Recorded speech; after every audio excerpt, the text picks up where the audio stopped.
बिस्मिल्लाहिर्रहमानिर्रहीम जी। Short question हमारा है 15.11। When electric motor such as an electric drill is being used, does it acts as generator? If so, what is the consequences of this? ये question हमारे पास देखिए जी, हमने पहले जब थ्योरी पढ़ी तो बताया था कि मोटर जो है वो जनरेटर का रिवर्स है, और इसमें जब कॉइल रोटेट करती है तो मैग्नेटिक फ्लक्स चेंज होता है, और जब भी मैग्नेटिक फ्लक्स चेंज होगा अकॉर्डिंग टू फैराडेज लॉ हमें पता है कि ईएमएफ इंड्यूस होगा, और ये इंड्यूस्ड ईएमएफ जो है वो अप्लाइड वोल्टेज के अपोजिट होगा।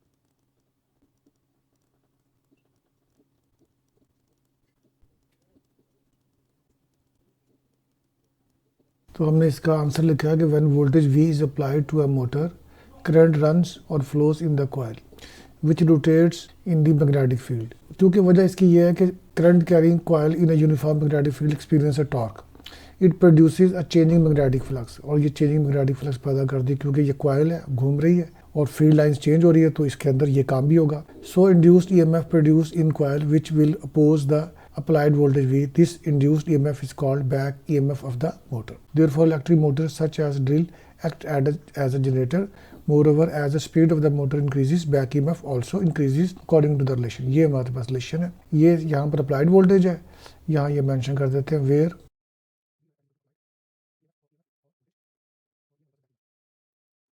जिस तरह मोटर की स्पीड बढ़ेगी यानी करंट बढ़ेगा, बैक ईएमएफ भी इंक्रीज करेगी। कि can a DC motor be turn into a DC generator, what changes are required to be done.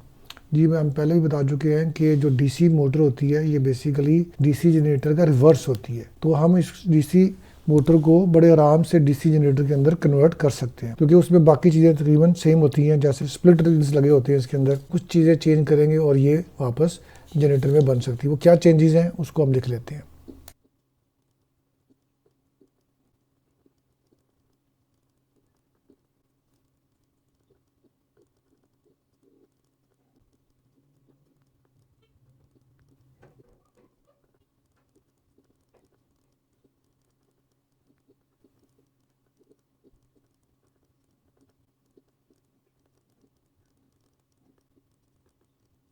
जी तो ये इसके 3 स्टेप्स हैं जो आप अडॉप्ट करेंगे और आपकी डीसी मोटर जो है वो डीसी जनरेटर में कन्वर्ट हो जाएगी। तो आंसर हम इसका लिखेंगे yes, DC motor can be changed into DC generator if electromagnets are replaced by the permanent magnets, battery और DC supply is replaced by a load, और तीसरे नंबर पे आपने उसको रोटेट करने का बंदोबस्त करना है, rotate the armature combination of coils mechanically.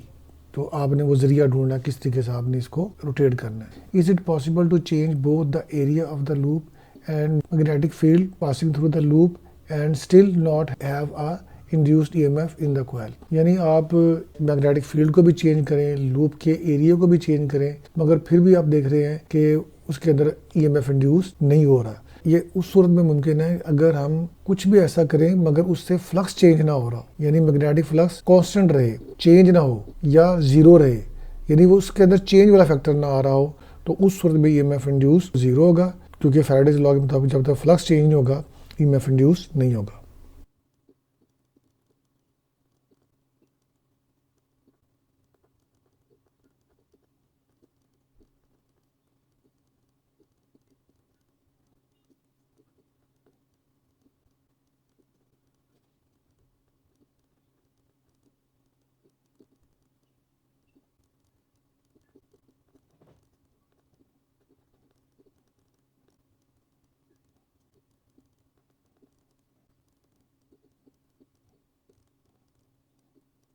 जी, तो इसका आंसर ये है कि yes it is possible, we know that the changing magnetic flux is given by, changing magnetic flux में या तो मैग्नेटिक फील्ड चेंज होना चाहिए लूप के अंदर या एरिया चेंज होना चाहिए, या दोनों चीज़ें भी चेंज हो सकती हैं।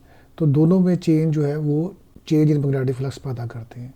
If we change both B and A in such a way that there is no change in magnetic flux, that is flux remains constant. इसका मतलब डेल्टा फाई ज़ीरो हो गया। तो according to the Faraday's law induced EMF का formula, इसमें अगर delta phi zero हो जाएगा तो इसका मतलब ईएमएफ जो इंड्यूस है वो भी ज़ीरो होगा। तो इसकी जो सूरत हाल हो सकती है वो ये हो सकती है जी, ये सूरत हाल बनती है कि जैसे एरिया बड़ा है हमारे पास और मैग्नेटिक फील्ड लाइंस जो मैग्नेटिक फ्लक्स है उसमें से नंबर ऑफ लाइंस चार जा रही हैं। अब आगे हमने मैग्नेटिक फील्ड बढ़ा दिया और साथ ही हमने एरिया कम कर दिया, यानी इसमें से भी आप देखें तो चार लाइंस ही पास कर रही हैं, पांचवी लाइन इसके बाहर से गुजर रही है। इसका मतलब दोनों में जो फ्लक्स है वो कांस्टेंट है। तो मैग्नेटिक फ्लक्स,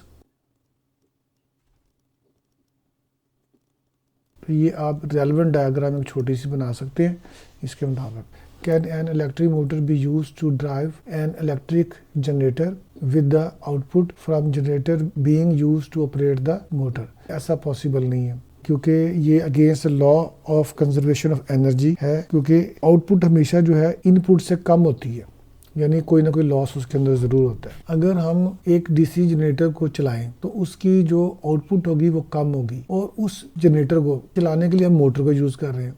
इसका मतलब मोटर की जो आउटपुट होगी वो कम होगी अगेन, और हम कम आउटपुट जो है वो दे रहे हैं जनरेटर को, तो उससे जो आउटपुट पैदा होगी वो और भी कम होगी। अब वो सबसे कम आउटपुट जो है वो वापस हम लगा रहे हैं मोटर को, तो इसका मतलब इसको और कम दे रहे हैं, तो ये सिस्टम चल नहीं पाएगा। तो इसलिए ये against the law of conservation of energy कहलाता है।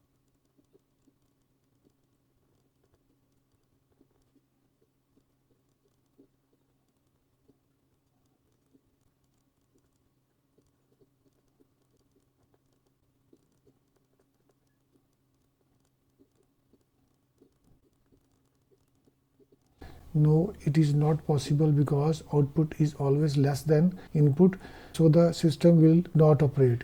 It is actually against the law of conservation of energy. A suspended magnet is oscillating freely in a horizontal plane, and the oscillations are strongly damped, यानी वो slow हो जाता है, when a metal plate is placed under the magnet.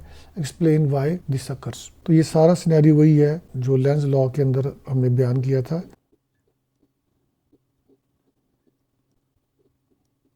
जी, ये हमारे पास एक sport है जिसके साथ मैग्नेट जो है वो हैंग किया हुआ है और जो ऑसिलेट कर रहा है फ्रीली। अब ये ऑसिलेट जब करेगा इससे मैग्नेटिक फील्ड लाइंस चेंज होगी और मैग्नेटिक फ्लक्स चेंज होगा, और ये नीचे हमारे पास जो पड़ा हुआ ये मेटल है, तो ये पीस ऑफ मेटल है। अब इसमें क्या होगा कि इसके अंदर जब मैग्नेटिक फ्लक्स चेंज होगा तो ईएमएफ इंड्यूस होगा।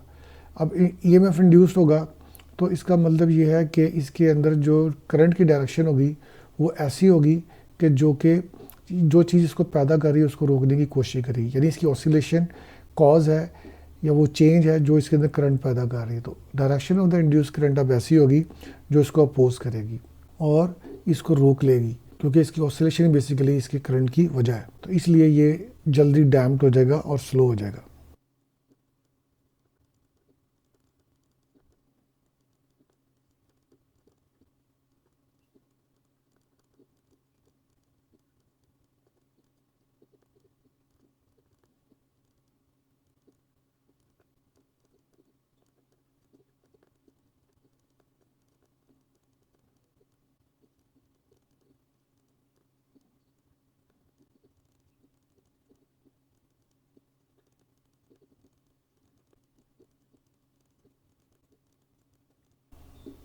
जी, तो इसका आंसर हमने लिखा है कि when a metal plate is placed under oscillating magnet as shown in the figure, then a changing magnetic flux will be produced which causes induced EMF. According to the Lenz law, direction of the induced current will oppose the change, यानी oscillation को oppose करेगी, hence oscillation is damped. तो ये इसकी वजह आ गई हमारे पास। Question है जी, 4 unmarked wires emerges from a transformer. What steps would you take to determine the turn ratio? देखें ये सारी तारें आपस में उलझी हुई हैं। सबसे पहला काम तो हम ये करेंगे कि हम इनकी कंटिन्यूटी चेक करेंगे और इन 4 वायर्स को हम अलग अलग कर लेंगे। चूँकि प्राइमरी और सेकेंडरी कॉइल्स हैं, इनका आपस में इलेक्ट्रिकली कोई लिंक नहीं होता, तो 2 वायर्स अलग अलग हो जाएंगे, यानी हमारे पास उसके 4 टर्मिनल्स हमारे पास आ जाएंगे। हम इसके साथ ओहम मीटर लगा के वायर्स की कंटिन्यूटी देख लेंगे। उसके बाद फिर हम उसके ऊपर एक वोल्टेज अप्लाई कर देंगे और आउटपुट के ऊपर देखेंगे हमारे पास कितना वोल्टेज आ रहा है। तो जो वोल्टेजेस के दरमियान रेशो होगी वही उनके नंबर ऑफ टर्न्स के दरमियान भी वही रेशो होगी। तो इस तरीके से हम इसको सॉर्ट आउट कर लेंगे।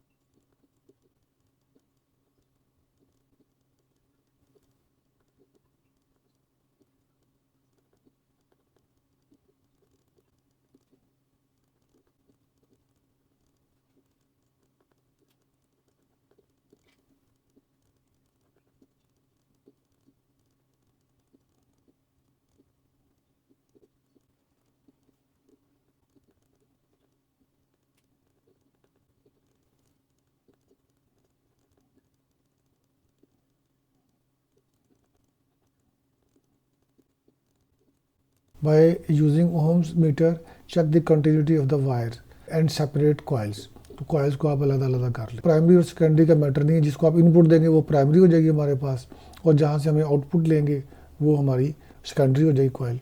तो लिख दें तो कोई हर्ज नहीं है, ना भी लिखें तब भी कोई हर्ज नहीं है। As AC voltage is applied to coil, उसको हमने नाम दे दिया primary. So voltage across secondary can be measured, उसको हम मेजर कर लेते हैं। वी नो रिलेशन कि जो रेशो वोल्टेज के दरमियान होगी वही रेशो उनके नंबर ऑफ टर्न्स के दरमियान होगी। तो इस तरीके से हम नंबर ऑफ टर्न्स की रेशो बड़े आराम से निकाल सकते हैं। Can step up transformer increases the power level. In transformer there is no transfer of charges from primary to secondary, how is then power transferred. ये दोनों सवाल बड़े इंपॉर्टेंट है। देखिए इस पहला पार्ट की तरफ हम आ जाते हैं। स्टेप अप ट्रांसफार्मर में पावर लेवल इंक्रीज नहीं होता। अगर हम आइडियल ट्रांसफार्मर की बात करें तो input power is equal to the output power. Practically हमें ये पता है कि आउटपुट पावर हमेशा कम होती है, कुछ लॉसेस होते हैं, तो इसका मतलब ये बढ़ तो नहीं सकती, मगर हमें इंप्रेशन क्यों मिलता है, हम क्यों कहते हैं कि स्टेप अप ट्रांसफार्मर। बेसिकली जब आप स्टेप अप ट्रांसफार्मर की बात करते हैं तो उसमें वोल्टेज आपको ज़्यादा मिलता है मगर साथ ही साथ करंट कम हो जाता है। तो दोनों का प्रोडक्ट बेसिकली पावर होती है, तो पावर उतनी रहती है, तो पावर चेंज नहीं होती basically.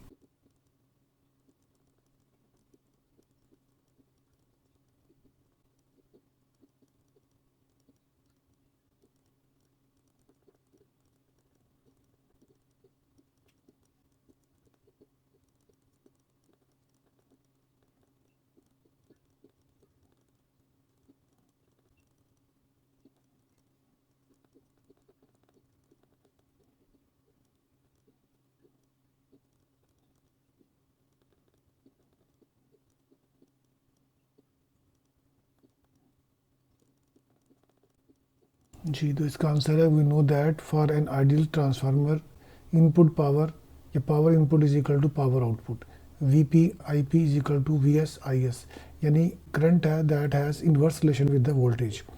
Hence in an ideal transformer power input is equal to power output. तो इंक्रीज होने वाली तो बात नहीं है, actually it only increases voltages, ये सिर्फ वोल्टेज बढ़ाता है, but as voltage increases current decreases, क्योंकि इन्वर्स रिलेशन है। No change in the product, तो कोई चेंज नहीं होती, इसलिए हम कहते हैं कि ज़्यादा से ज़्यादा ये बराबर हो सकता है। एक्चुअली ये बराबर भी नहीं होता, बल्कि हमेशा आउटपुट कम होती है।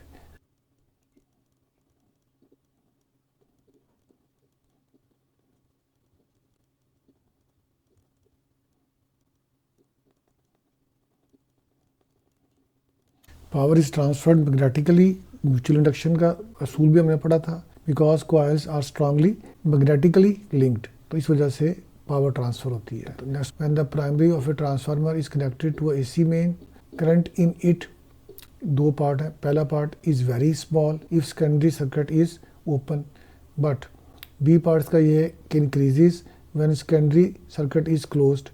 Explain these facts. तो आपने इन चीज़ों को हमें समझाना है। बेसिकली बात वही है कि इनपुट पावर जो है वो आउटपुट पावर के बराबर होती है आइडियल केस के अंदर, एक्चुअल में ऐसा नहीं होता।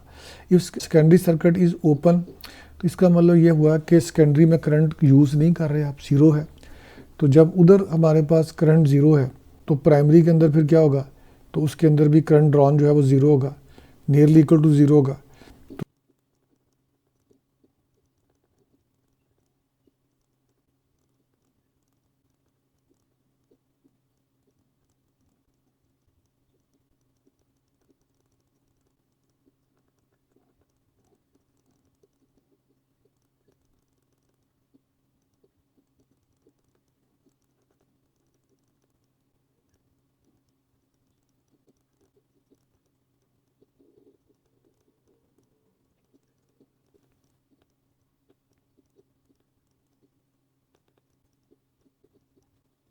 ये पार्ट हमें लिखा है कि we know that power input is equal to power output for ideal transformer. Otherwise scenario क्या है कि आउटपुट पे पावर कम होती है।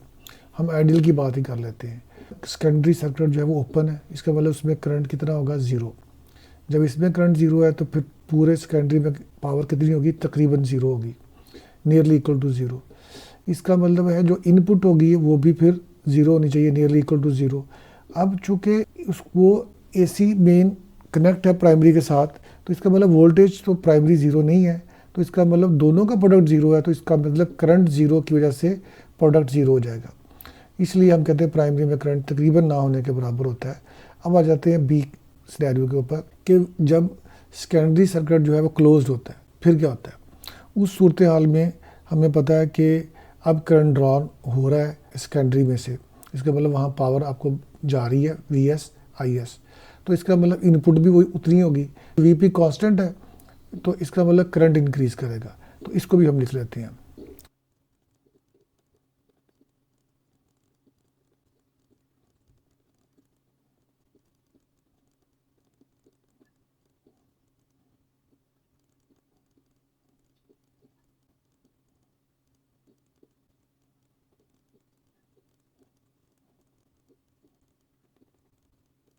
जी, तो बी पार्ट इसका हो गया कि when secondary circuit is closed output power is increase, यानी ये हो जाएगी VS IS। अब ज़ीरो नहीं है, जब ये ज़ीरो नहीं है पावर इनपुट भी ज़ीरो नहीं होगी, वो होगी VP IP। अब यहाँ पर चूँकि VP तो कांस्टेंट है, वही इसको वोल्टेज मिल रहा है, तो इसका मतलब नई बात क्या है इसके अंदर कि इसके अंदर करंट इंक्रीज़ कर जाएगा, तो इसलिए दोनों का प्रोडक्ट जो है वो अब ज़ीरो नहीं बल्कि ज़्यादा इंक्रीज़ है। ये हमारे शॉर्ट क्वेश्चंस मुकम्मल हो गए हैं चैप्टर नंबर 15 के। अब हम इसके नेक्स्ट न्यूमेरिकल शुरू करेंगे। जी बहुत शुक्रिया आपका।